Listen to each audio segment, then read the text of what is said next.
into Governor's Bridge. This is the slowest point of the circuit. This is the slowest part of the track, right there. So I literally do a hairpin. I literally go right round and back down into the Governor's Bridge.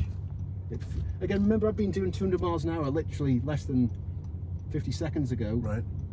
And I have to slow then down to walking pace. You think you've slowed down enough. It's a bit like when you come off the freeway, isn't it? Yeah. And it's like, fuck. 30 mile an hour feels really, really slow. Right.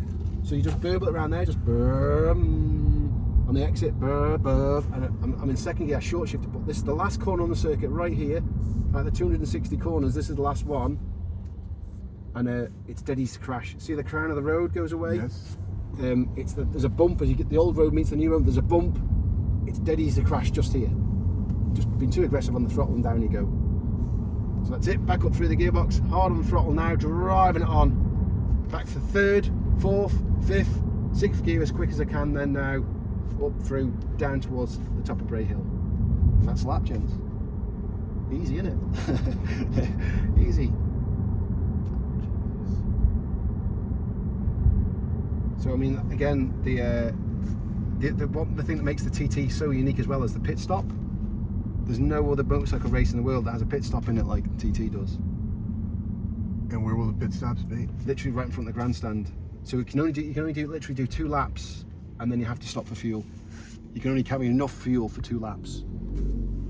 So you do 2 laps, you come into the pits, you stop in the pits for say 50 seconds, right, and then you go again.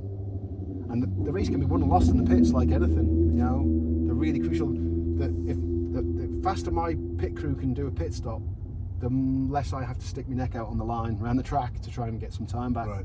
So it's really crucial that your pit crew know what they're doing and they can get the fuel in, because that's the limiting factor, is getting the fuel in the fuel tank as quick as possible. So I just want to get in. I have to get some fluid into me. Mm-hmm. For me, it's nice having that 50 seconds, because I can just go, what the fuck's just happened to me? I've just been vertical fucking skydiving for the last 40 minutes, 35 minutes. My brain needs to catch up a little bit. Catches up with you, but sometimes it can work in the opposite thing, because you relax too much and then you head off through the top of Bray Hill again.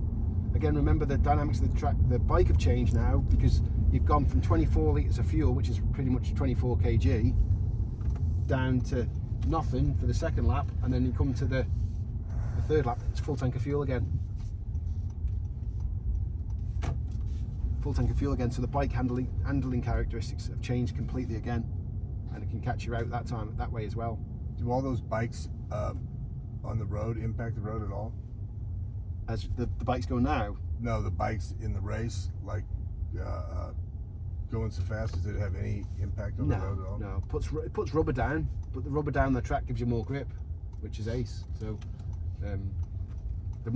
that's why the lap times, the records have gone this year, because the weather's been so good. There's been plenty of rubber down. Because say for instance we had a rainy day, and the cars and the bikes would go through, it'd wash all the rubber away, so it makes the track less grippy effectively.